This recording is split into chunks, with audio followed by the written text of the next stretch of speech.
Boa tarde. Hoje é a sexta live desse nosso encontro de conversas interdisciplinares, sociológicas, com os nossos estudantes, nossos amigos, colegas até. E, de novo, eu vou acatar a sugestão de abordar um tema que foi sugerido por uma aluna, né, colega também, lá de Roraima, mas em função de um debate que eu participei na semana passada.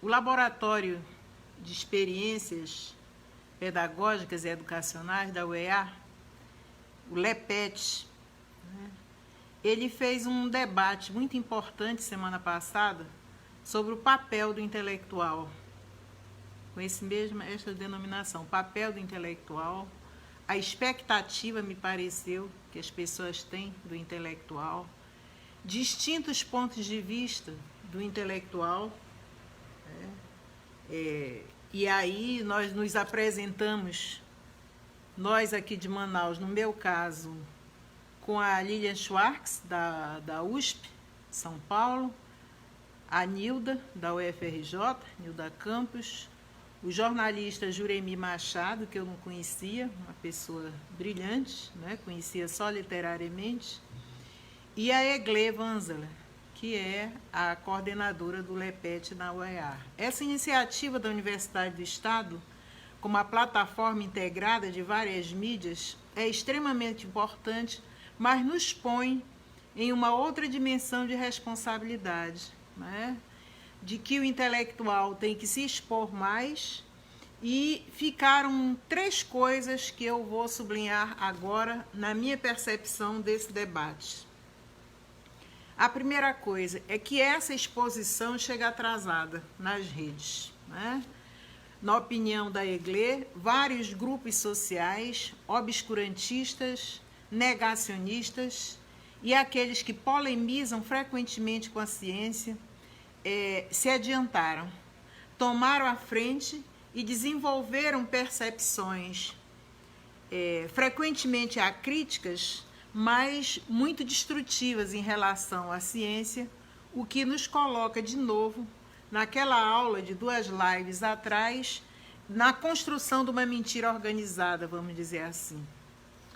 A segunda coisa que ficou é que hoje a ciência concorre, ciência dita ciências, agendas de pesquisa, as universidades, as instituições que produzem conhecimento e que promovem e disseminam conhecimento, se veem no meio de uma concorrência que nem sempre é muito leal, porque é uma concorrência onde de um lado está uma tese de que o pensamento não científico tem a mesma importância que o pensamento científico no que diz respeito ao tratamento com conhecimento, quando nós sabemos que há inúmeras nuances, inúmeras modulações, né, em que o conhecimento e o pensamento científico interagem com a sociedade, e para adquirir esse estatuto de propor uma teoria, não é? De construir uma abordagem metodológica, não é? De examinar fatos, fenômenos, né? Processos sociais, e que essas coisas não são espontâneas. É como se estivesse sendo gerada uma atitude de desconhecimento fomentada e articulada para destruir, não é, todo o desenvolvimento da humanidade em torno da organização do conhecimento. Então, essa foi outra coisa que ficou. Terceiro, foi o mote do debate, que se chama papel do intelectual, né? Foi colocado como papel. Isso remete a uma longa história das ciências sociais, isso remete a uma preocupação da filosofia, desde que ela existe, isso remete a um debate de vários campos disciplinares, da sociologia, da história, da antropologia, das ciências da natureza, das ciências da sociedade, e, obviamente, isso não poderia ter sido resolvido num debate.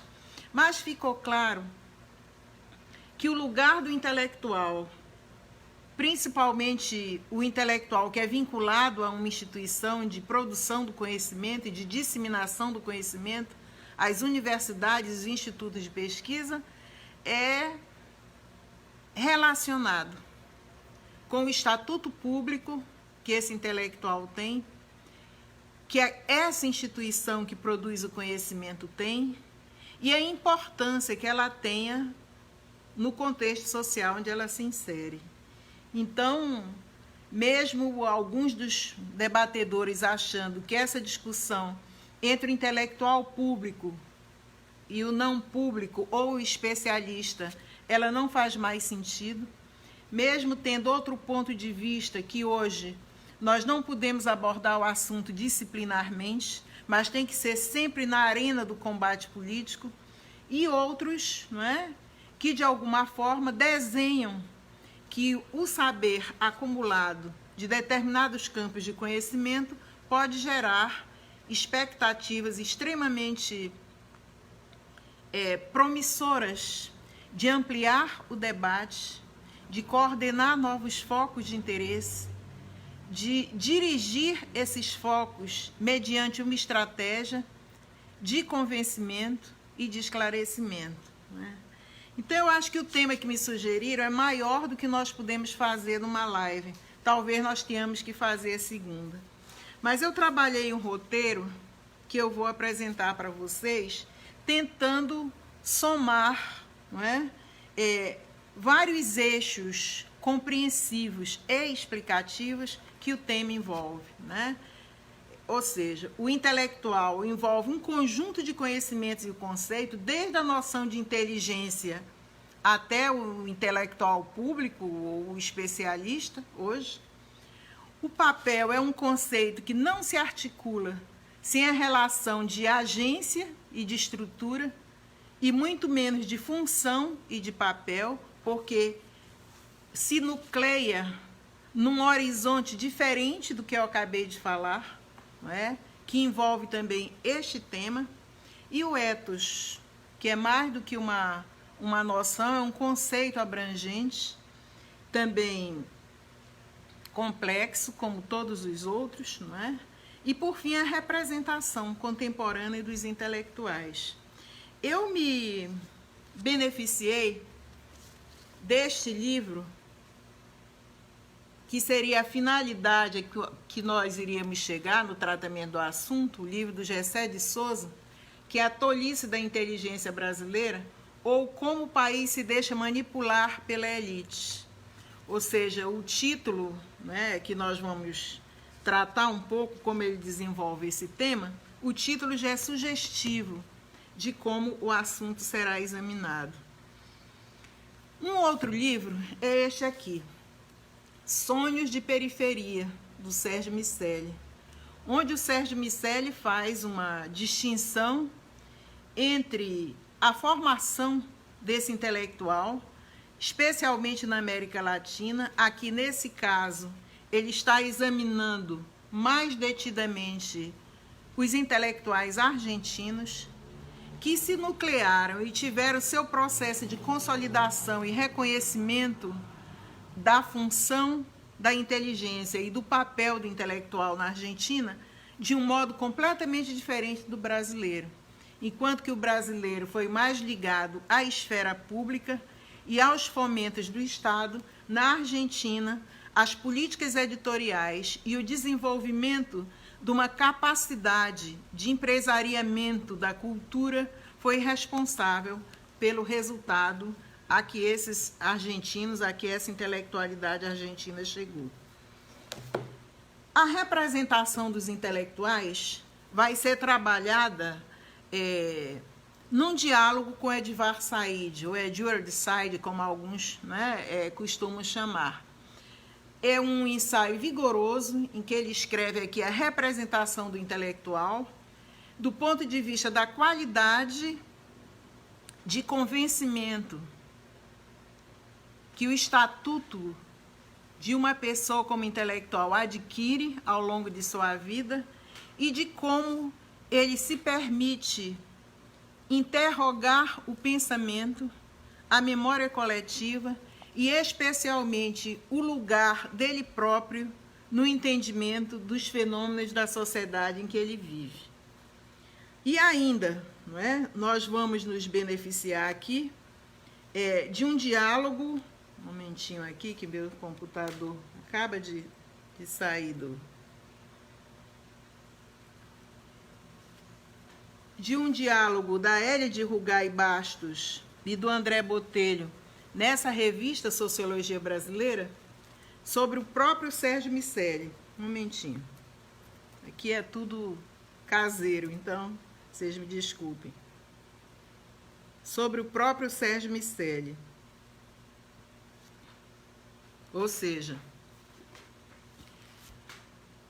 há um trabalho já tornado clássico, onde o Sérgio Miceli faz não só o inventário, mas apresenta uma proposta de examinar e, de uma forma quase que inaugural, faz uma abordagem muito particular de uma sociologia dos intelectuais, bem diferente de um outro tipo de abordagem que era predominante no Brasil e especialmente no domínio da sociologia.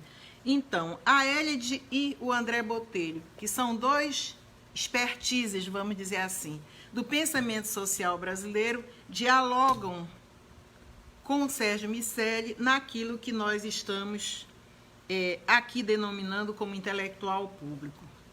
Um outro livro que vai fazer parte do contexto compreensível e explicativo dessa nossa apresentação vai ser a Invenção da História, né? Estudos sobre o historicismo do Brasil, do Arno Velling. Ele foi presidente do Instituto Histórico Brasileiro, é membro da Academia Brasileira de Letras e professor de filosofia aposentado, onde ele examina todas as, como é que eu posso dizer, todos os agrupamentos que nuclearam a acentuação da especificidade do campo da história e da pesquisa da história no Brasil, e o diálogo, que não é só brasileiro, é um diálogo que você vê em vários níveis. Por exemplo, é célebre o diálogo do Bourdieu com Roger Chatier sobre a sociologia e a história, não é? Mas onde nós vamos ver pontuações, e eu diria até inflexões, de diferentes níveis de como tratar o assunto do intelectual. E, por fim, espero que a gente possa alcançar tudo. Esse livro fantástico do Geoffroy Lasganerie, que se chama Logique de la Création, onde o capítulo inteiro, que é dedicado aos intelectuais, dialoga com vários conhecidos nossos da sociologia, dos campos disciplinares, e uma introdução que ele chama L'Écologie des idées, né? Ecologia das ideias, verdade? Ecologia do pensamento. E que alguns autores, não é? Inspirados nessa ideia, penso eu, porque aqui o texto é tratado originalmente, não é?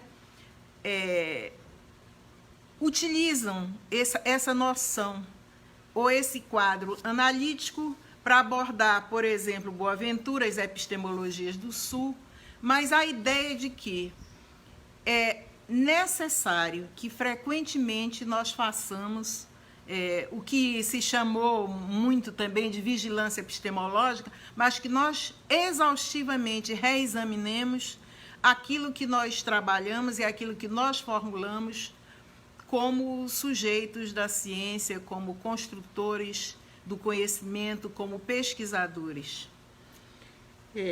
Eu conversando sobre o tema com um colega nosso, da nossa rede francesa de pesquisa, esse senhor já tem 76 anos, ele me disse: Marilene, a era dos grandes intelectuais franceses, dos grandes professores, das celebridades, terminou uma geração antes da minha. E ele já tem 76 anos. Isso significa que hoje aquela petulância da celebridade, não é? E que era muito comum e que causava um constrangimento muito grande entre o diálogo entre historiadores, sociólogos, filósofos com os educadores, esse constrangimento foi gradativamente se diluindo nas tarefas institucionais. Então, eu acho isso muito importante. Ou seja, os intelectuais começam a caracterizar o seu perfil se distanciando do debate ideológico. Não é? Essa é a noção de inteligência trabalhada em Mannheim, por exemplo, quando ele examina a inteligência russa e examina outros países. Ou seja, o produtor do conhecimento se afastava dos problemas concretos e estava acima da sociedade. Depois, esse intelectual se assume como intelectual público, como cidadão. E essa cidadania não é só específica de um quadro nacional, é uma cidadania do mundo. E é nessa expectativa de ele defender alguns princípios fundamentais que são aquisições da humanidade, que ele se consagra como intelectual público. Posteriormente, o nosso próprio desenvolvimento institucional das universidades, dos grupos de pesquisa, dos campos disciplinares, as barreiras que foram surgindo, cada campo disciplinar caracterizando o seu objeto e a sua especificidade, esse intelectual vai sendo deixado de lado com uma autoridade célebre, dono de um saber enorme, mas que trabalha sozinho, e vai dando lugar a um outro tipo de pensador e de agente da ciência, aquele que está engajado num campo disciplinar, que se reporta ao conjunto dos seus pares, que se imbui do exercício de inúmeras regras que remetem a um ethos e a um comportamento socialmente esperado por ele, que é uma fase até muito recente e que de alguma forma ainda normatiza o nosso convívio como intelectual. Ao lado dessas três, vamos dizer assim, expressões da representação do intelectual como inteligência, como intelectual público e, finalmente, como especialista, como homem engajado nas redes de pesquisa, nós temos um outro debate, não é? Ou seja, quando a pessoa me sugeriu o tema, eu acho que ela pensava só o que o cidadão intelectual hoje precisa fazer. É óbvio que a gente tem que partir do concreto, mas essa é uma longa discussão onde todas as pessoas podem ter funções de intelectual, mas nem todas exercem essa função e esse papel de intelectual. E aí nós já nos remetemos para um outro debate, um debate que passa pelo Vilfredo Pareto, numa sociologia conservadora, um debate que passa pela abordagem weberiana, não é, do ethos e da racionalidade, um debate que chega ao Antônio Gramsci como combate, onde duas distinções vão ser feitas, aliás, uma distinção vai ser feita da caracterização do intelectual, né? Aqueles intelectuais que estão do lado do poder ou só se realizam e justificam o poder, que são os intelectuais tradicionais, e os intelectuais orgânicos, que são aqueles comprometidos com processos de mudança social e que instauram um outro tipo de comportamento coletivo e um outro tipo de, eu diria, de relação indivíduo e sociedade com aqueles segmentos e com aqueles grupos sociais que também são sujeitos de mudança. Então, essas distintas expressões e representações, eu não sei se eu vou conseguir abordar todas, mas nós vamos começar, pelo menos, não é? Intelectual, papel e ethos, um debate sobre a representação contemporânea dos intelectuais, e eu coloquei uma barra, né, como sujeitos da ciência também. Também me beneficiei de vários trabalhos de resenhas e de textos de alunos nossos que vêm pesquisando sobre o assunto também, né? Eu quero chamar a atenção para duas teses que eu orientei, que são específicas desse assunto, porque estudam um determinado tipo de intelectual com determinado perfil na região norte, como é o trabalho do Odenei Ribeiro, né, que estudou Leandro Tocantins, o trabalho da Teresa Ramos, que também estudou Leandro Tocantins, mas com uma outra variável, já de uma relação mais cosmopolita e deslocada, não é? Deslocada da centralidade do Brasil, mesmo considerando o Leandro Tocantins como um intelectual do norte, uma pessoa que sempre pensou a Amazônia e que estava preocupada em colocar a Amazônia no centro da preocupação brasileira.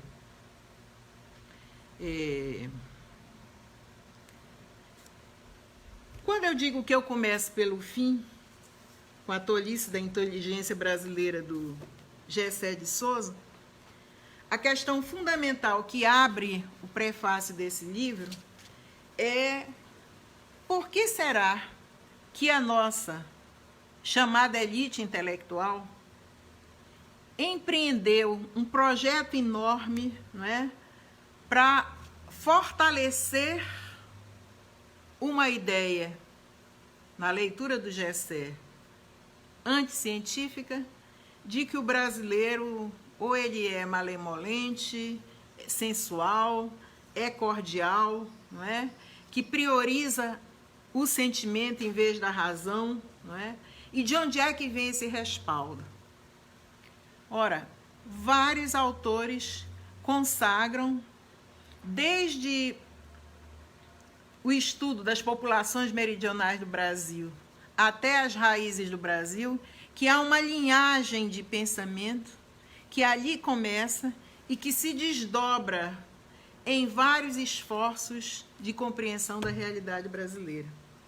Mas o Gessé de Souza vai centrar nessa saída do seu prefácio as suas observações sobre Gilberto Freire, sobre o Sérgio Buarque de Holanda, sobre o Raimundo Faoro e sobre o Roberto da Mata. Então, essa obra dele, esse livro dele, que é um texto enorme, tem 4 partes, se eu não me engano, são 8 capítulos o livro, não é? Ele diz: olha, só há um modo de um empreendimento intelectual realizado por esses autores ter sido reconhecido na realidade brasileira, né? Ou seja, foi o exercício de uma violência simbólica que permitiu isso, né? Com o consentimento da maioria, com o consentimento dos excluídos, com o consentimento daqueles que não tinham privilégio, mas que passam a servir pela aceitação àqueles privilegiados. Isso, de novo, me remete ao debate, o debate de quinta-feira no LEPET.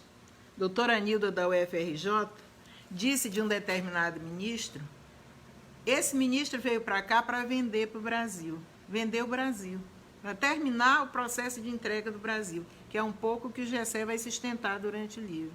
Como ele não conseguiu vencer o Brasil com a pandemia, ele vai se vingar das instituições do conhecimento. Mais ou menos uma coisa aproximada dessa. E é interessante caracterizar, no momento do debate de quinta-feira, e caracterizar aqui com o auxílio do Gessé de Souza, quem são esses privilegiados que obtêm esse consentimento com a contribuição enorme desses intelectuais. Eu tenho algumas ressalvas da forma como ele coloca no mesmo plano o Gilberto Freire, o Sérgio Buarque de Holanda, o Roberto da Mata.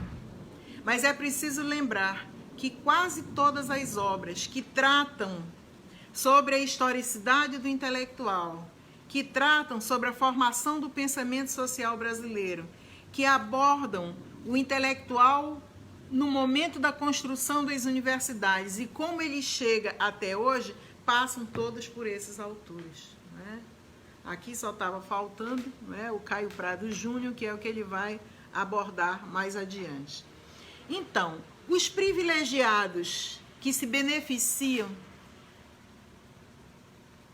dessa caracterização dos brasileiros, malemolentes, dolentes, sensuais, né, e não racionais são, segundo o Gessé, de saída, são os donos dos jornais, que consolidam essa impressão, das editoras, que endeusam determinados intelectuais, das universidades, ele não faz distinção aqui entre universidades públicas e não públicas, das TVs, e que, por certo, tem o controle e a influência sobre aquilo que os tribunais decidem e sobre aquilo que os partidos políticos elegem como prioridade.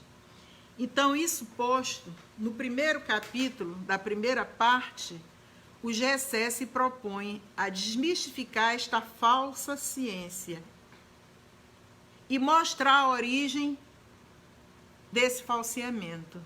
E mostrar a origem, né, a partir do momento que um determinado tipo de crença em alguém que tem autoridade de fala faz com que essa fala autorizada se volte contra a maioria.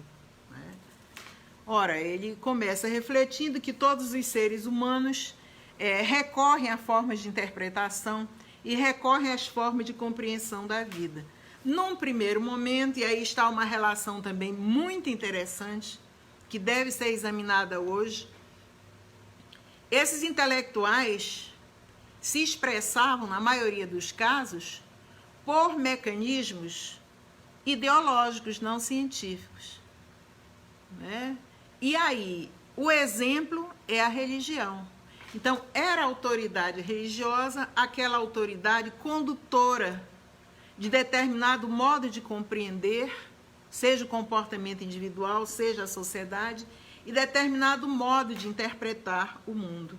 No entanto, isso passou, né? Ou seja, há mais de 300 anos que essas autoridades religiosas foram substituídas por pensadores seculares, e esses pensadores seculares, por força de suas ideias, tiveram essa função e tiveram, mediante um exercício e esforço muito grande, não é? A possibilidade de alargar a interpretação do mundo, a compreensão do mundo e a explicação do mundo por inúmeras vias que não são só ideológicas, elas são científicas. Não é? Ou seja, esse intelectual passou a assumir a autoridade de fala, é a primeira coisa que trata isto aqui. Quando ele aborda nesse capítulo, ele deixa bem claro que sociedades que não estão na centralidade da produção do conhecimento, ora se beneficiam desta dimensão mais ideológica, ora se beneficiam dessa dimensão mais especializada da secularização do conhecimento para dar conta do seu entendimento sobre a sociedade. Está em causa ainda aqui essa relação do conhecimento com a sociedade através dos indivíduos nos seus papéis de intelectuais. No capítulo 2 dessa obra, ele apresenta o teatro de espelhos do patrimonialismo brasileiro e levanta uma, como é que eu diria? Não é uma hipótese, ele levanta uma tese extremamente importante, que foi uma leitura incorreta de determinadas contribuições intelectuais, que fez com que essa compreensão do brasileiro fosse afirmada em Gilberto Freire, fosse ampliada em Sérgio Buarque de Holanda, fosse reproduzida numa abordagem mais setorializada da antropologia pelo Roberto da Mata e por aí vai. O que põe muitos elementos para nós pensarmos, não é?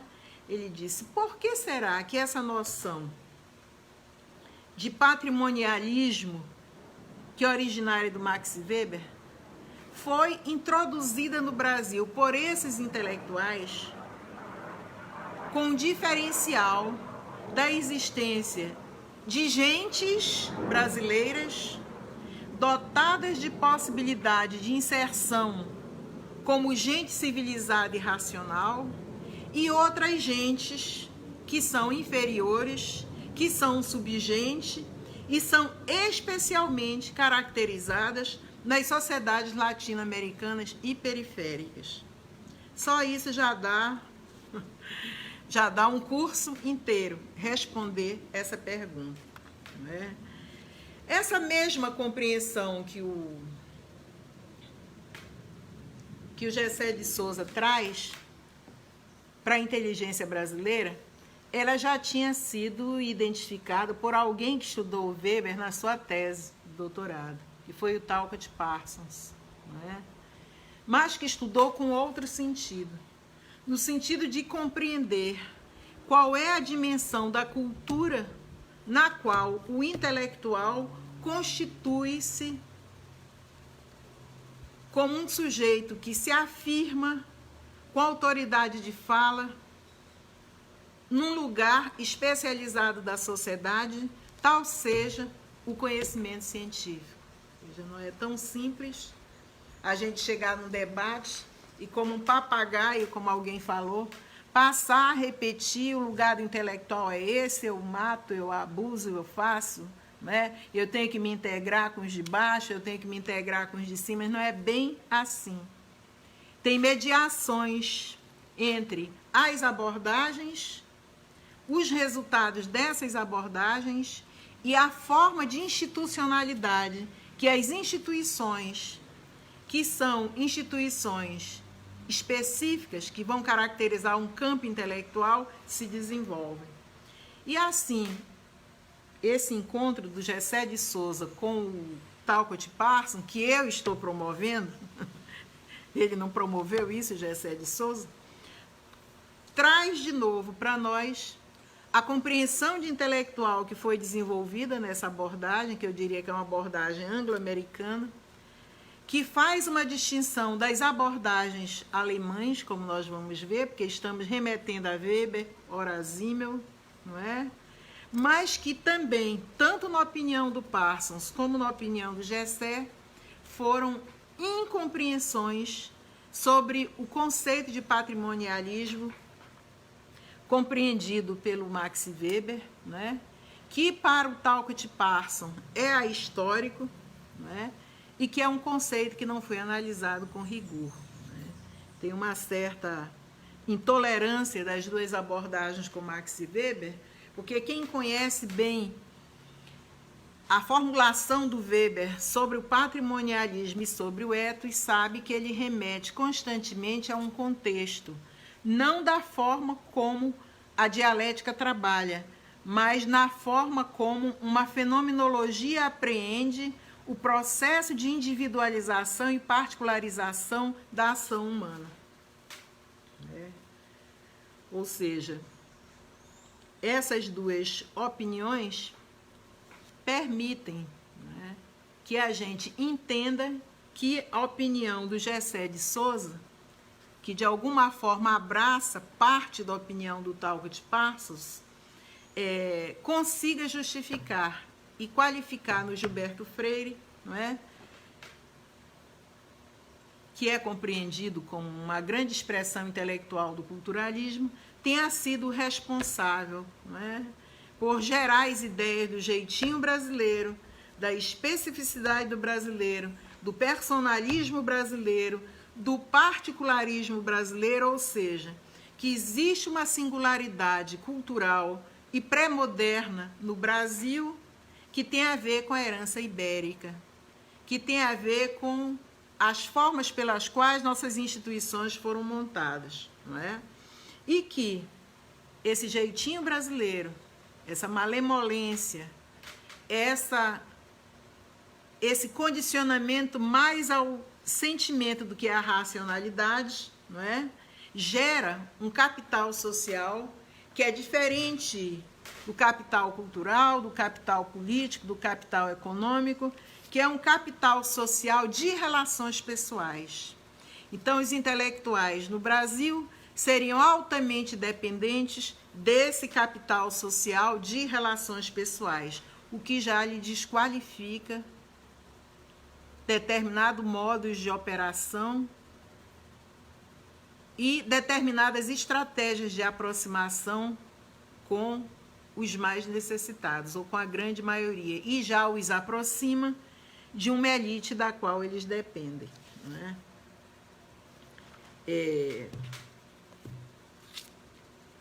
Vou ler uma frase que ele diz aqui. Freire é o pai fundador da concepção dominante nas ciências sociais de como os brasileiros se interpretam, né?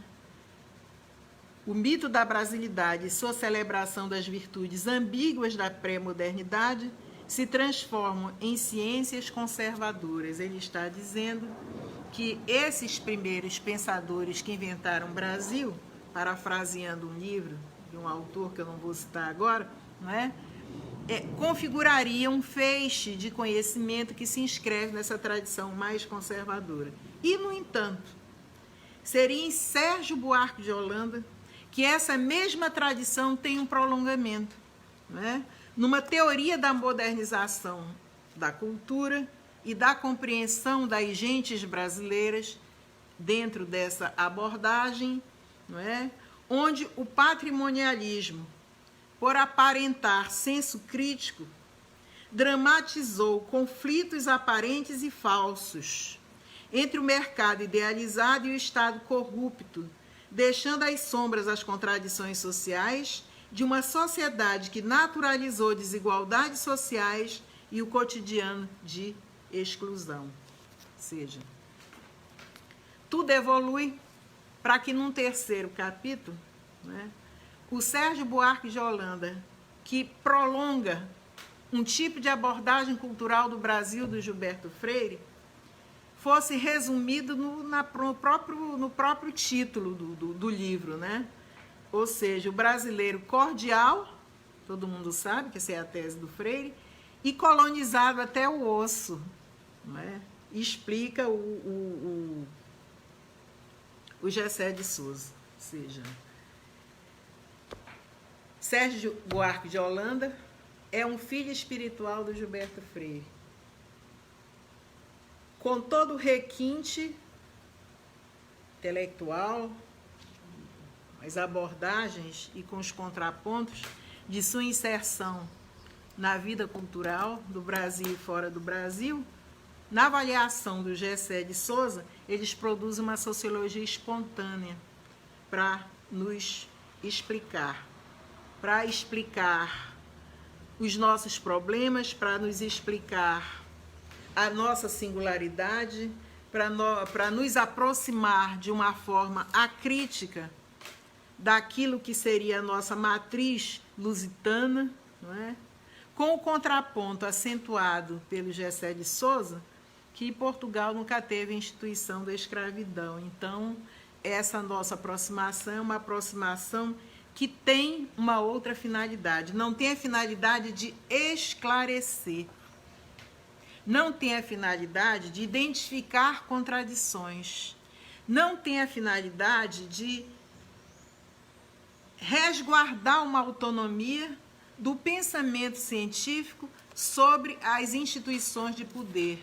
Na verdade, essa abordagem de uma sociologia espontânea tem a finalidade de produzir uma vinculação, produzir aquilo que ele chama de solidariedade nacional entre os intelectuais e os agrupamentos de poder, o que criaria um mito da democracia racial, da democracia cultural, e criariam outras impressões falsas.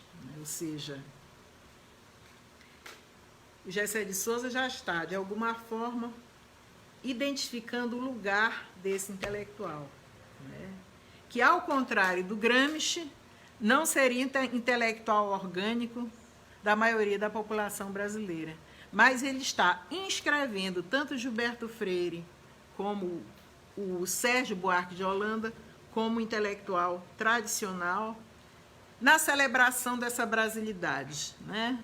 Desse paraíso de convivialidade que seria o homem brasileiro de Gilberto Freire e o homem brasileiro do Sérgio Buarque de Holanda, né? Se, de um lado, o Sérgio Buarque de Holanda faz, pelo homem cordial, uma tipologia inaugural do Brasil e dos brasileiros, e, portanto, também das formas de expressão do ethos brasileiros, né? Do mesmo modo, esse homem cordial, como um tipo ideal weberiano, teria um contraponto nas classes baixas, como grupos sociais emotivos, prisioneiros da paixão, inferior, digno de confiança e tendencialmente corrupto. E essas formas vão ser buscadas nas origens dos grupos sociais que compuseram a população brasileira, no índio, no negro, no branco, no lusitano, né? Nos grupos da diversidade de povos africanos e da diversidade dos povos indígenas. Olha, quando a gente lê isso, desse capítulo, dá a impressão que nós estamos lendo as populações meridionais do Brasil. Então, é muito interessante ver que essas coisas são trazidas para a compreensão da tolice da inteligência brasileira. Enfim, esse livro aborda uma má sociologia. Ele traz à tona a produção intelectual de um racismo de classe que perpassa toda a sociedade brasileira, não é? Ele naturaliza determinados mecanismos de constituição da nossa institucionalidade, no capítulo 4, no Estado patrimonialista, onde ele já vai prolongar esta linhagem. Gilberto Freire, Sérgio Buarque de Holanda, com Raimundo Faoro, na sua famosa tese Os Donos do Poder. Todo mundo sabe como é que a base material dessa tese foi constituída. Ele estudou desde as capitanias hereditárias até a formação do Congresso Brasileiro os primeiros anos do século XX, a constituição dessas linhagens de família, e viu que tinha um prolongamento de lá até aqui, que estruturalmente essas famílias não tinham mudado e eram famílias de perfil patrimonial também, não é? E que tudo isso tinha origem no Estado português, não é? No Estado patrimonialista português. O conceito fundamental que estrutura essa compreensão de agência de intelectual é de estamento. Esse conceito, de vez em quando, é usado para caracterizar uma distinção entre grupos sociais, entre classes, não é? Eu me lembro que há pouco tempo, com outro propósito, perto dos anos 90, o Darcy Ribeiro usou a palavra estamento para definir um grupo que nem era a classe dominante do patronato e do patriciado brasileiro, nem era a classe subalterna, nem os marginalizados e os pobres brasileiros, que ele chamou de estamento gerencial estrangeiro. O que vai caracterizar a existência dessa particularidade na leitura desses intelectuais é que existem grupos sociais que estão descolados dessas classes, mesmo que tenham tido a origem delas, mas se constituem como grupo de privilégio, como grupo de prestígio, por A, B, C ou D razões. No caso do Darcy Ribeiro, esse grupo de estamento gerencial estrangeiro tem o privilégio supranacional de extrair do Brasil condições adequadas ao desenvolvimento do capitalismo estrangeiro dentro do ambiente da economia brasileira. Precisa dizer que essas coisas empiricamente podem ser constatadas. Mas no caso adotado aqui pelo Gessé de Souza em relação aos intelectuais que acabei de falar, esse grupo, esse estamento, seria apresentado como uma camada social que desenvolve uma solidariedade interna entre ela, não é? Que tem um estilo de vida comum e que tem privilégios e prestígio que são compartilhados, não é? essa caracterização estamental já foi colocada na inteligência russa, já foi colocada na obra do Fritz Hans como os mandarins da China, já foi colocado com vários intelectuais e burocratas da República de Weimar, né? Então, são também representações do intelectual que são apresentadas à compreensão da questão na época moderna. Hoje, por exemplo, se a gente for examinar determinadas corporações civis, militares, religiosas, a própria carreira do intelectual dentro da universidade, que vai de titular a auxiliar de ensino, pode, de alguma forma, ter alguma aproximação com essa conceitualização de estamento. Mas o que nós queremos dizer com o livro do Gessé é de que foi produzido no Brasil um liberalismo conservador brasileiro que, na expectativa de comprovar a existência do patrimonialismo, não é? E a partir do reconhecimento que existe um estamento que é dotado de privilégio e prestígio e que serve às elites, né, vampiriza as forças da sociedade, vampiriza as forças vitais, de vários modos, de várias maneiras, não é? Que nós não vamos apreciar aqui.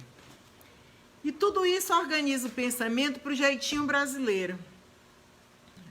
Visto de fora, será que até os intelectuais têm o jeitinho brasileiro? De onde advém essa pseudocrítica?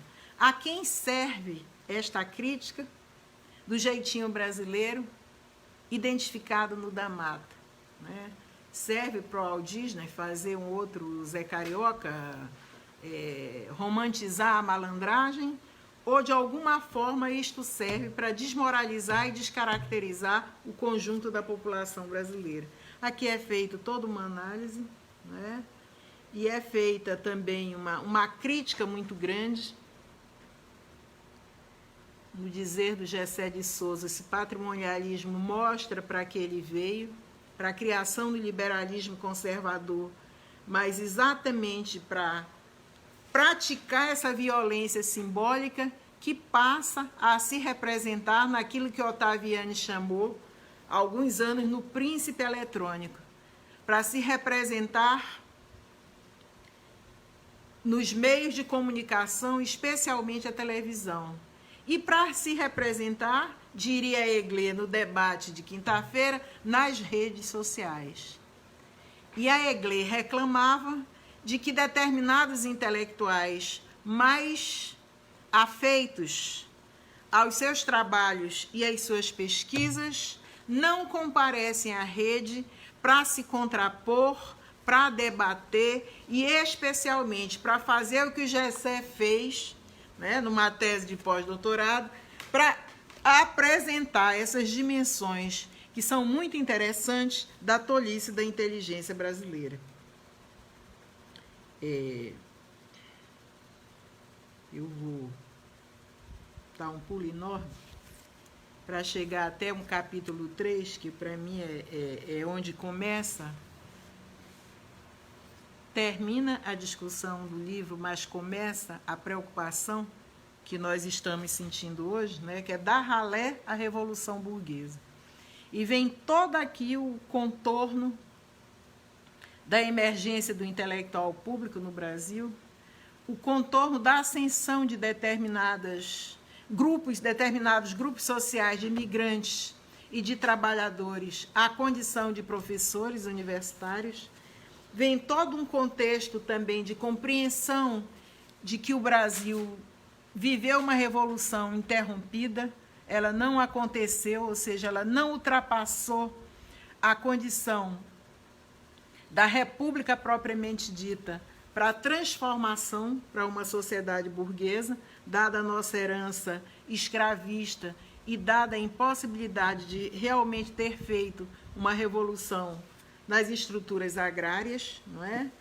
E que essa burguesia, a quem os nossos intelectuais originários, contemporâneos, se aliam, não é? É uma burguesia que vai aparecer como produto de circunstâncias históricas pelas quais nós passamos e com perfis de práticas institucionais e de práticas sociais que faz com que elas tenham um desenlace com o conjunto da sociedade. Não é só o desprezo, não é só a vergonha, mas é não se sentir originário da mesma formação. Nós vimos um episódio lamentável desse vídeo que vazou ontem ou anteontem, um ministro que dizia que odiava essa terminologia de povos indígenas. Deve odiar também quilombola, deve odiar nós, os mestiços, os mamelucos, mas ele odiava a condição de agência, de eles serem capazes de serem os seus próprios intelectuais no sentido gramsciano, de eles serem capazes de assumir o seu próprio discurso e o seu próprio projeto de estar em sociedade. Então, é neste sentido que o livro do Gessé é um livro fundamental ao qual nós vamos ter que nos reportar ainda no fim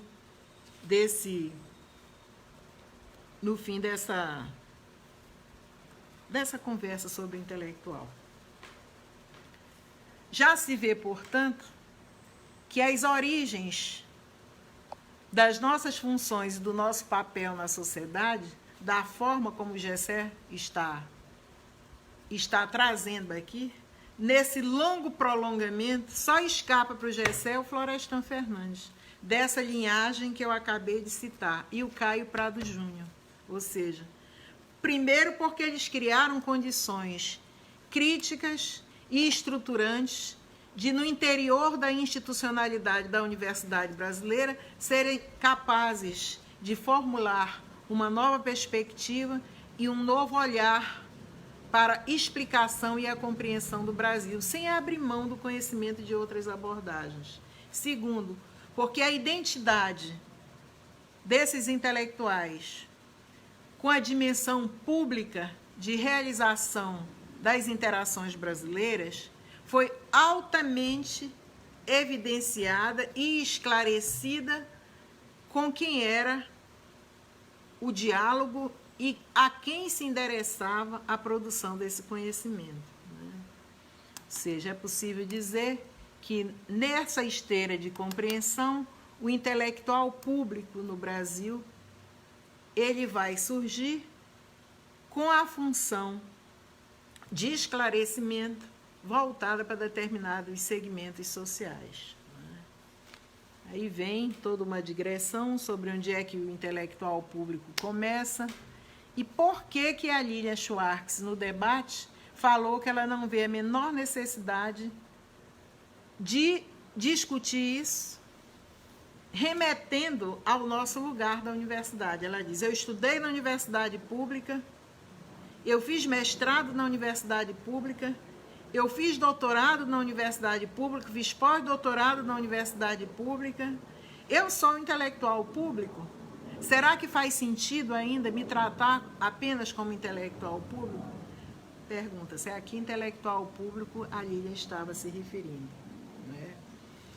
Ou seja, com isso nós precisamos fazer uma digressão, veremos se dá tempo, sobre a emergência do intelectual público. O intelectual público, como todo mundo sabe, era uma atribuição desenvolvida e assumida historicamente pelas pessoas da filosofia das luzes, pelos intelectuais que fizeram a Revolução Francesa, por aqueles intelectuais que antes da Revolução Francesa prepararam a inteligência e prepararam determinados grupos sociais para a compreensão e prolongamento dessa inteligência.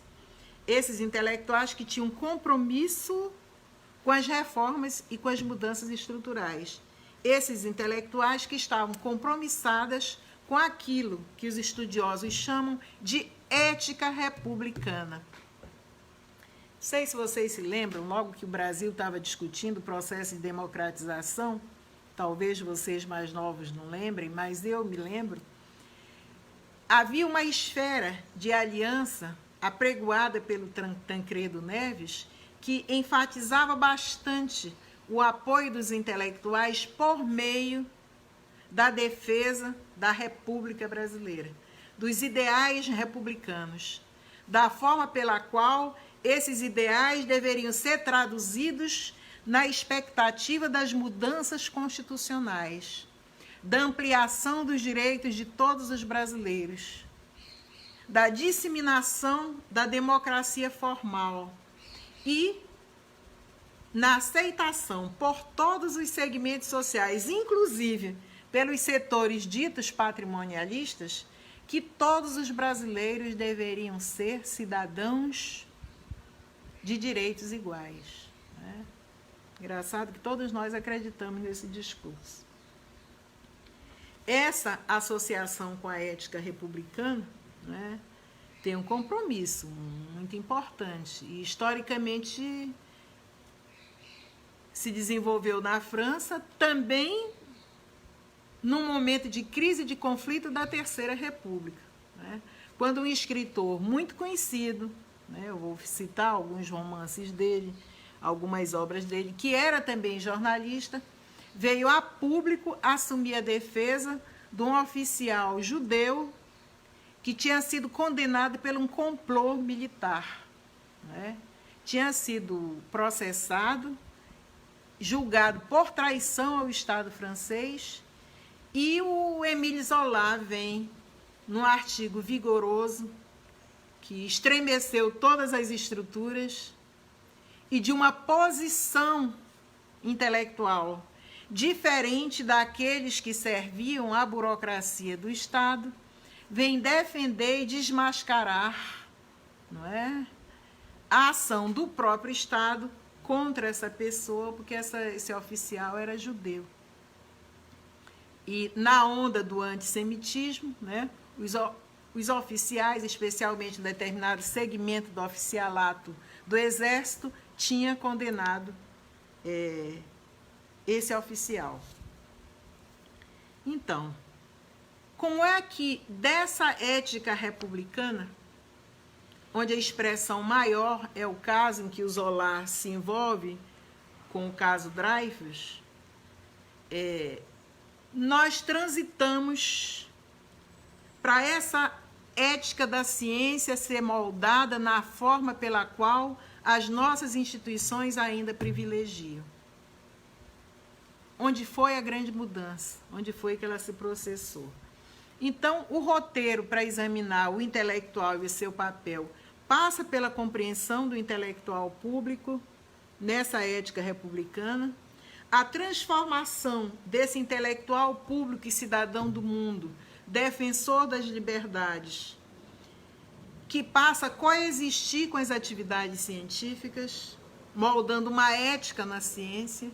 É importante compreender essa ética na ciência. Essa ética na ciência tem uma tipologia, que foi uma tipologia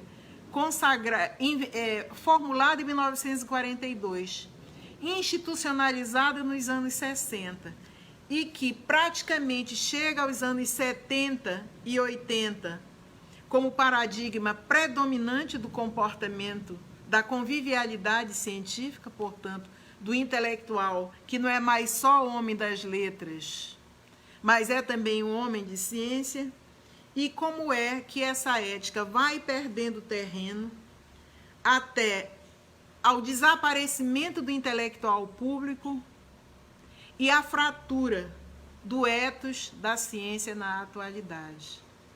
Então, eu acredito que isso é um assunto extremamente complexo, onde nós reclamamos muito, o intelectual não se posiciona, as pessoas estão em silêncio, eles não estão debatendo na rede, eles não vão se expor, né? Porque, de algum modo, nós somos chamados à ação, mas temos também o entendimento de que o processo de construção do intelectual não é exatamente o modo pelo qual as pessoas desejam que ele seja, especialmente agora. Não é? Esse desaparecimento do intelectual público no mundo inteiro e no Brasil tem várias, como é que se diz? Tem várias implicações. Eu acho que uma das implicações mais sérias é essa questão de que o intelectual público foi substituído pelo especialista, e que esse especialista se mede de um prestígio no seu campo disciplinar e só se reporta a ele, não é? E, ao se remeter a esse campo disciplinar e só se reportar a ele, ele consagra uma fratura da relação entre o intelectual e a sociedade em que ele vive. O contexto dele passa a ser um contexto muito restrito e um contexto que, de alguma forma, só apenas dá conta da missão, traduzindo essa missão, da obrigação institucional. Então, a ideia e o objetivo é esboçar a figura do intelectual público, não é? Qual é a significação desse intelectual público na história, como é que se redescobre o seu surgimento e o seu papel na vida da cidade. A cidade aqui é o topos, é o local, mas pode ser a aldeia, não é? Pode ser o quilombo, pode ser a reserva extrativista, ou seja, é o lugar onde ele está, não é? E de que modo esse intelectual público se relaciona hoje com os especialistas, com os expertises. Então, o objetivo de lidar com esse tema é mais do que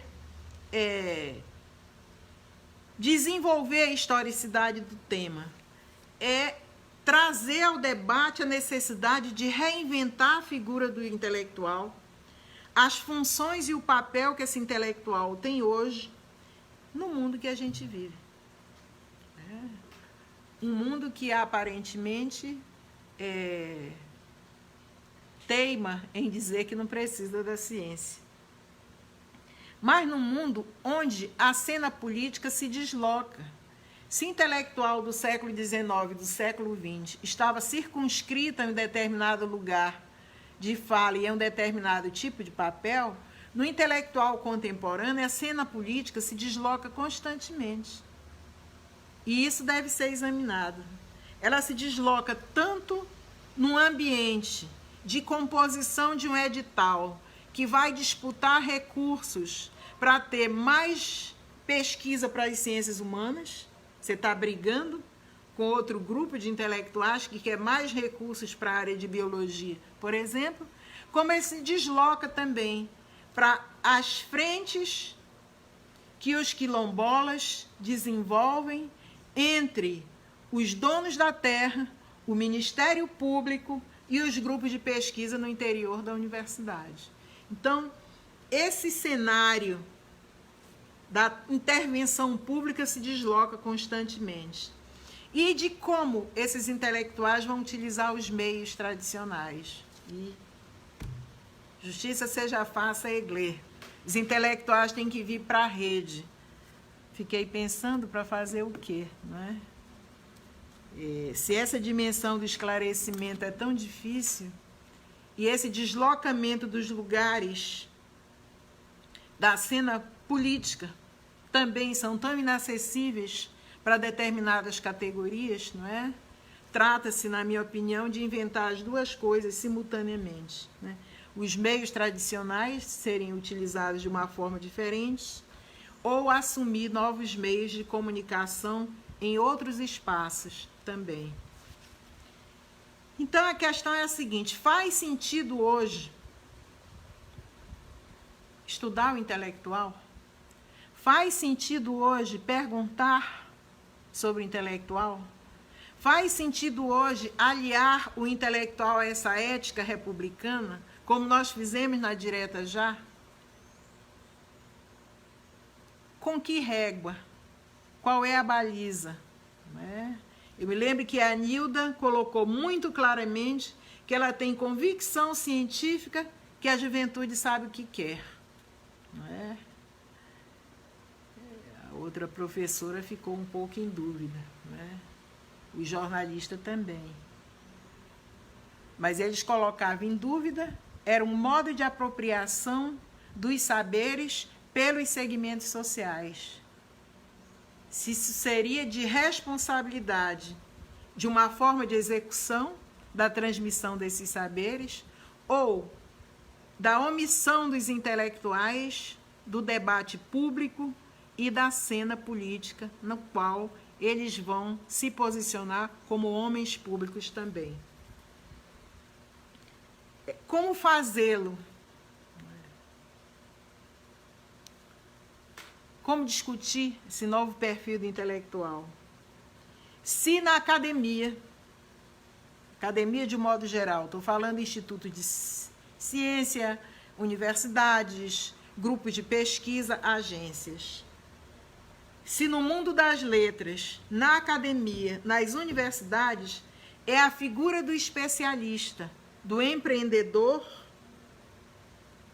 que cede lugar ao do homem público, ao do intelectual como figura pública, como cidadão do mundo. Se a atividade da ciência é uma atividade muito cara e frequentemente os cientistas e suas agências têm dificuldade de diálogo com determinados nichos de execução dos orçamentos públicos. E se tanto os governos como as corporações controlam tudo do que diz respeito aos próprios processos de produção do conhecimento.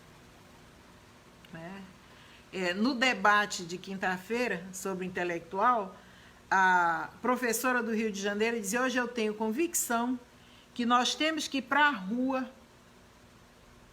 mudar o instrumento federativo que permite ao governo federal ficar com a maior parte do dinheiro dos brasileiros. Olha, essa pandemia tem mostrado que são os prefeitos, que são os governadores, que precisam ter agilidade de orçamento, que precisam estar com o dinheiro dos brasileiros na mão para suprir as suas necessidades. E que o governo federal, não é, fica, digamos assim, fica embromando o repasse desses recursos. Não é? Tem gente pedindo que para remeter as reflexões necessárias de um tempo atual, é o que eu estou tentando fazer. Estou tentando fazer o que a gente não pôde fazer no debate, que é dar respostas prontas, né? Mas nós precisamos dizer o que é o intelectual hoje e de que modo essa questão está posta, para não pensar que o fato de um determinado ministro ter saído de um ministério, ele é intelectual de determinado segmento da área jurídica, faz dele um intelectual público, um cidadão público. Não é isso, né? E o fato também da gente pertencer a uma imprensa libertária ou a um instrumento de rede que é extremamente combativo, faz com que nós tenhamos condição de mudar as instâncias de produção e de reprodução desse intelectual.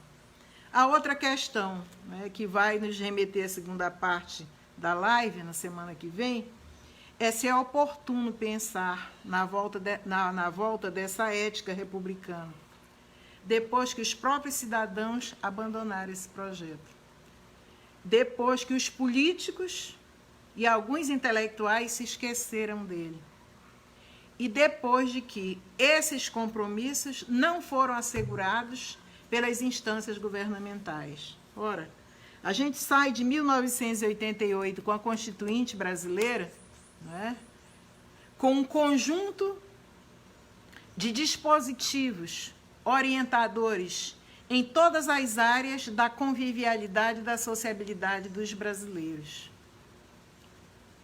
Em alguns lugares, esses direitos nunca foram apresentados, de fato.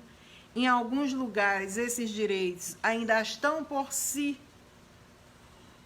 constituir como elementos de interesse da maioria da população, como a decisão de votar e de não votar. Em alguns lugares, esses direitos ainda são colocados como inferiores aos direitos do privado, aos direitos da etnia, aos direitos da religião. Ou seja, eles são infranormatizados. Então, essa é uma questão muito séria. E se é razoável propor a religação dessa ética e a sutura do ethos do intelectual com a ciência justamente agora, depois da fratura, depois que ele foi deixado de lado pelas maiorias sociais e também foi deixado de lado pelos cientistas. Essas são questões que são extremamente importantes para a gente pensar o lugar e o papel do intelectual. Duas coisas têm que ser consideradas, quer dizer, no século XIX, no século XX, os países não designavam o intelectual para o mesmo lugar. Hoje tem uma universalidade de posicionamento. As universidades do mundo inteiro, elas têm aproximações com suas diferenças, etc. e tal, mas têm aproximações por campos disciplinares, onde é que os cientistas, os pesquisadores, os homens de letras, onde é que eles estão, né? Uns completamente afastados da política e outros a serviço, vamos dizer assim,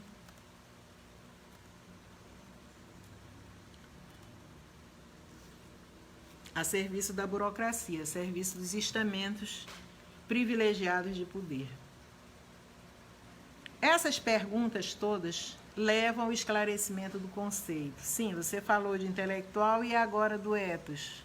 O que é o ethos científico? De onde é que vem essa preocupação com o ethos? Na verdade, é uma preocupação que vem desde muito tempo, né? Desde Sócrates, desde não sei o quê, mas que no entendimento weberiano o ethos é orientado por três grandes questionamentos. Primeiro, a especificidade desse ethos no Ocidente, na racionalidade, na forma pela qual hoje a racionalidade, especialmente do direito, predomina na organização da sociedade. O outro é o amoldamento da conduta de vida. Esse sim está na especificidade do ethos. Como é que as pessoas têm a sua personalidade formada, personalidade aqui não no sentido psicológico, mas como é que a sua sociabilidade é coordenada, de que modo o sentido e o significado das ações são introjetados, que na verdade é responder como é que as interações se processam, a partir de um determinado padrão de construção de consenso. E, por fim, o outro questionamento, que é a tensão permanente entre a razão e a não razão, entre as ações racionais socialmente esperadas e aquelas que não são esperadas, mas que elas irrompem, porque elas também são constituintes da nossa sociabilidade. Isto posto, nós traçamos uma conexão entre essa compreensão do ethos e a compreensão desse ethos na organização cultural da ciência, ou seja, o intelectual, o cientista, o especialista passam a ter, então, o mesmo regramento. O mesmo regramento daquele cientista que veio da origem do operariado e o regramento que ele vai se submeter nas instituições daquele que é filho da elite. Os concursos são mais ou menos a mesma coisa, não é? As regras de impessoalidade são estabelecidas, mas como é que isso se constitui? Porque não tem nada escrito em relação a esse ethos científico. O que deve ser esperado do intelectual ou do homem de ciência, né? Na verdade, a atividade do cientista e a atividade que vai estruturar o comportamento dele nas relações ciência e sociedade, nas relações das instituições de ciência com os estudantes, com as pessoas que também constituem a ação científica, elas vão ser amparadas em 4 critérios, né, que são normas. E essas normas que foram instituídas desde os anos 60 até hoje fazem parte do ideário da composição do intelectual. O primeiro é o universalismo. Então, como diz o Chomsky, faz sentido o intelectual lá dos Estados Unidos, da França ou da Alemanha, que tenha a compreensão de direitos humanos tão amplamente desenvolvida e arbitrada pelos organismos multilaterais, faz sentido que ele defenda os índios, faz sentido que ele intervenha junto aos quilombolas, faz sentido que ele faça militância religiosa, faz sentido que os bispos lá no Vaticano, com o Papa, façam um fórum da Amazônia. E que os intelectuais se comprometam com isso. Porque o que está em causa aqui é um princípio maior do que o da individualidade, que é o princípio do homem público e do cidadão do mundo que o intelectual deve ter. Então, esse é o princípio. Primeiro, é o universalismo, né? O segundo é o comunismo. Tenho vontade de rir de a autoridade dizer que essa Constituição toda é feita pelos comunistas. De burro não tem nada. Não são os comunistas de carteirinha do Partido Comunista do Brasil, mas é o espírito comunal, é o espírito da humanidade, é a forma pela qual nós nos sentimos como seres humanos iguais. É a forma pela qual a cidadania é pensada num determinado tipo de opção política. Então, é o sentido comunal, de comunalismo, que pode também ser traduzida como a segunda norma, que é o comunismo. E nós vamos já explicar isso para encerrar essa live. O terceiro é o altruísmo científico. Esse altruísmo científico joga por terra todas as intenções do business, todas as intenções de adquirir privilégios e prestígio privado pelo lugar social em que o intelectual ocupa, não é? E o ceticismo organizado, que eu acho muito importante, que muita gente confunde com suspeita, mas é a dúvida metódica que faz com que a pessoa acione o seu desconfiômetro e não fique seduzida pelo negacionismo, pelo terraplanismo e por tantas as coisas retrógradas que a própria ciência já superou e que a própria ciência já evoluiu em relação a isso. Então, todos os conhecimentos da ciência são universais e devem ser objetivos. Quando a gente diz universais e objetivos, significa dizer que eles devem ser igualmente apreciados, que eles devem ser intersubjetivos, porque eles são compartilhados, e ele não pode depender de circunstâncias pessoais. Né? E não dependendo de circunstâncias pessoais, não interessa se o enunciado científico foi realizado por pessoas negras, asiáticas, caucasianas, não interessa. O interessa é que esse enunciado não depende de religião, de raça, de sexo, mas depende de uma comunidade de interesse que se desenvolve em regras próprias de acolhimento desse conhecimento científico e de validação, como queira chamar. Por isso que as apreciações do mérito, as apreciações da qualidade, as apreciações da importância não devem ser medidas também por critérios pessoais ou por critérios de compadrio. Devem ser medidas por critérios científicos, por comitês. E isso tem incomodado muita gente. Tem uma certa leitura da época do ressentimento que diz que a maioria dos novos intelectuais das redes, que são contrários à maioria dos princípios democráticos da Constituição brasileira, são os ressentidos, que não se conformaram com essa dimensão universalista da ciência e não tiveram jamais a qualidade de terem um projeto aprovado pelo CNPq, de uma concorrência absolutamente impessoal na CAPES e nas agências de fomento do desenvolvimento do conhecimento. Tem até artigo sobre isso, acho isso muito interessante.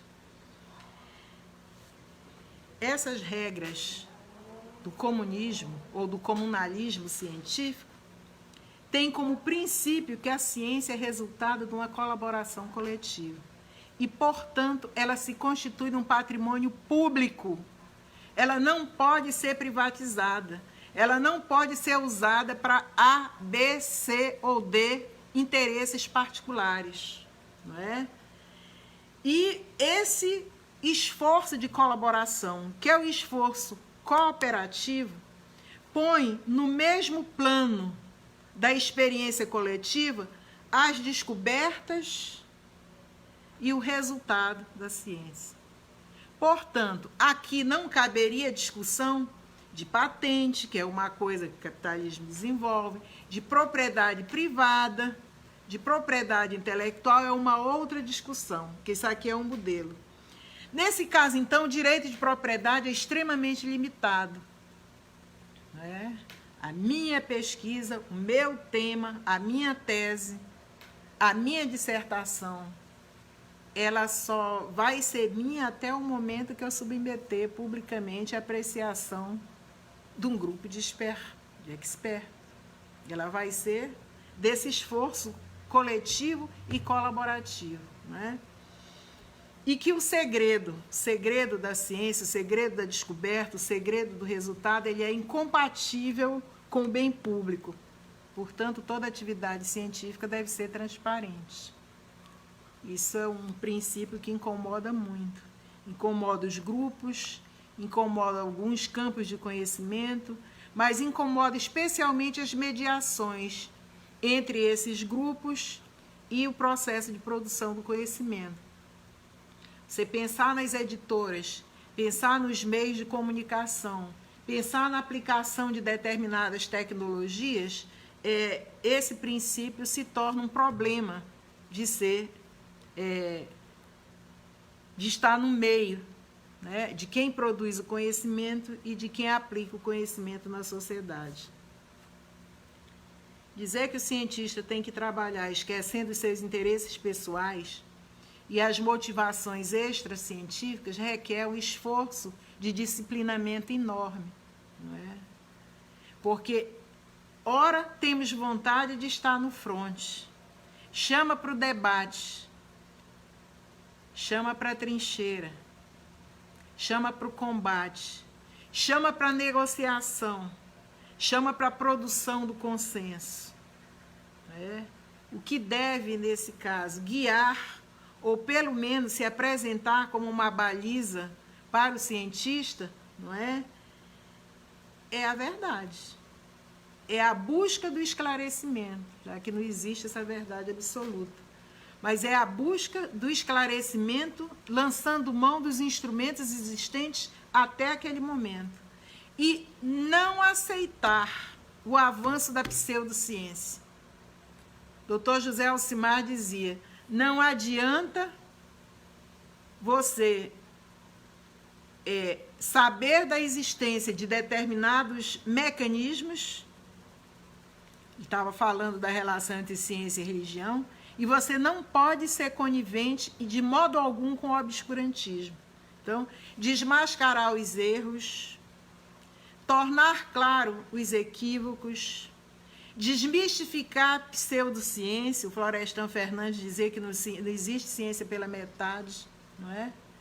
tudo isso implica num sacrifício pessoal, porque há uma cobrança muito grande do intelectual em relação a isso, não é? E o caráter público, eu diria, dos resultados obtidos pelos campos científicos e por um perfil específico de intelectual, não é? Tem determinados jornalistas hoje no Brasil que eles não são só sujeitos e cidadãos próprios, eles já são verdadeiras instituições do conhecimento daquela área, porque eles defendem determinadas propostas e praticaram determinadas estratégias que elas se tornaram convincentes do intelectual público e do compromisso público de cidadão. Então, esse é um outro aspecto. E, finalmente, era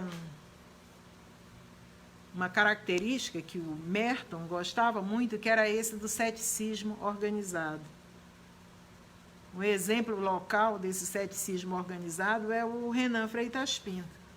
Ele dizia que os ativistas, que os nossos militantes políticos, mesmo aqueles passados pela universidade, mesmo aqueles que têm o diploma universitário, às vezes têm mestrado e têm doutorado, eles tinham uma tendência de acolhimento acrítico de enunciados científicos que ainda estavam em processo de uma submissão e uma reflexão e a um diálogo aprofundado da validação desses princípios, sejam eles compreensivos ou explicativos.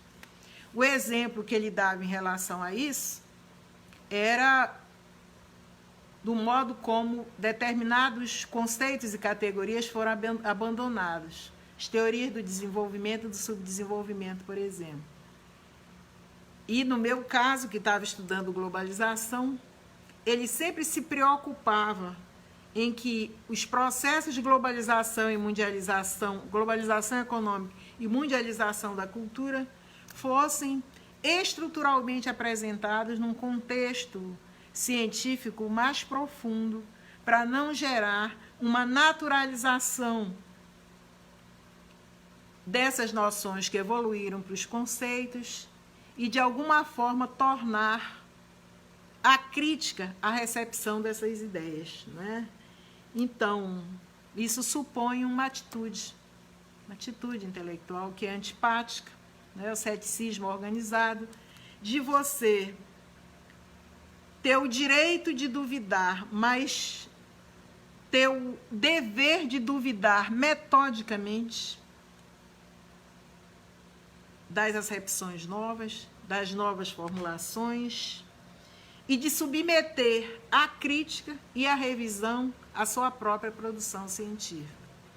No momento que nós estávamos debatendo qual é o papel do intelectual, e que tinha uma intelectual que dizia nós devíamos estar nas redes, ela estava se colocando também à avaliação. Será que o lugar dos intelectuais hoje é dentro da sala de aula, é nos laboratórios, ou é na rua, ou é debatendo nas redes, ou é atingindo o maior número de pessoas, não é? Abrindo mão de alguns princípios mais universais e se recolocando no contexto da necessidade de luta, por exemplo. É uma forma de ver. Mas essa mesma disponibilidade de estar na rede, de estar no fronte, exigiria repensar de que modo nós das ciências sociais contribuímos para a organização dos partidos, para o fortalecimento dos sindicatos, para a emergência dos direitos dos novos sujeitos, dos índios, dos quilombolas, dos povos da floresta, para o fortalecimento dos direitos dos desassistidos, não é? Me lembro de uma discussão que foi muito dura nos anos 70 e nos anos 80, se era válido fazer assistência às pessoas necessitadas, não é? Da forma como alguns colegas estão fazendo em relação a alguns grupos sociais, onde as políticas públicas não chegam até lá. Essa discussão, nos anos 70, era posta de uma outra forma. É o Estado que tem que prover o bem-estar a todos os brasileiros e é o Estado que tem que dar essas respostas. O ativismo, era considerado ativismo naquela época, né? O ativismo de atender as necessidades imediatas, ele deve ser posto em perspectiva, ele deve ser refletido, né? Até que vem, em plena época da luta pela democracia, pelos direitos humanos, pelo retorno dos anistiados, vem um dos anistiados que lidera o projeto de combate à fome no Brasil, né? Todo mundo lembra do Enfio, né? Do irmão do Enfio. E se torna até uma peça, né, da cultura brasileira, na medida em que ele repõe, do ponto de vista científico, e repõe, do ponto de vista da urgência política, a necessidade de a solidariedade de combater a fome e criar projetos proativos para eliminar essa necessidade de fome, também fosse considerada na expectativa de uma revisão crítica das teorias da questão social, de uma revisão crítica das políticas de bem-estar social, de uma revisão crítica dos direitos de cidadania e, especialmente, de uma revisão crítica do papel do intelectual diante da compreensão desse processo.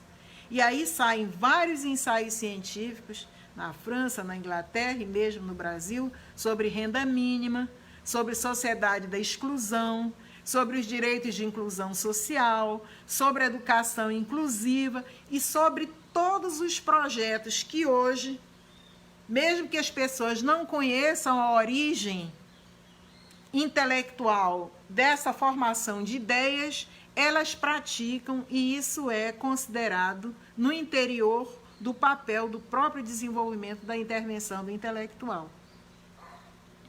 Então, a gente vê que esse regramento hoje, que está em causa, esse ethos científico está em causa, ele está fraturado.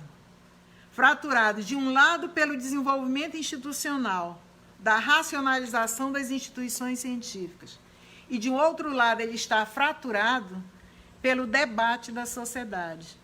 É possível dizer que nós estamos vivendo uma crise pré-paradigmática, onde nós estamos debatendo de novo o que nós já sabemos, o lugar, a função e a expectativa que a sociedade tem dos intelectuais. Na próxima live, eu já ultrapassei um pouco o meu tempo, né? Nós vamos retomar, então, o debate da fratura desse ethos. O ethos vai ser fraturado, nós vamos explicar como é que ele vai ser fraturado, né? Eu acho que tem exemplo tão gritante que a gente vê nessa própria live, você tem que falar logo isso. Isso é uma expectativa dessa fratura. É como se a pessoa dissesse, olha, eu já estou lá na frente, e um outro mais atrás dissesse, pois é, eu já sei até onde tu vai chegar, e até onde tu vais, né? O especialista que substitui o intelectual público, né? Tem vários exemplos, e ao invés de trabalharmos apenas o ethos, nós vamos trabalhar o ethos em relação ao hábitos e ao campo, né? E, de certa forma, de novo, abrir pistas, abrir conexões, mas abrir relações causais entre os campos disciplinares. Que intelectual o Brasil precisa?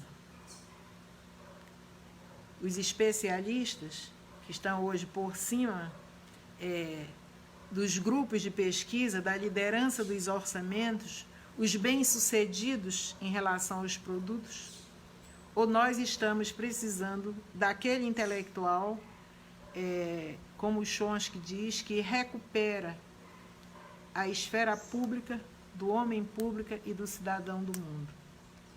Desculpem se eu me alonguei um pouco, mas se não fizer esse roteiro, nós não chegamos à resposta que começou no debate. Nós somos também aqui para gerar outras perguntas para gerar outros níveis de compreensão. Muito obrigada.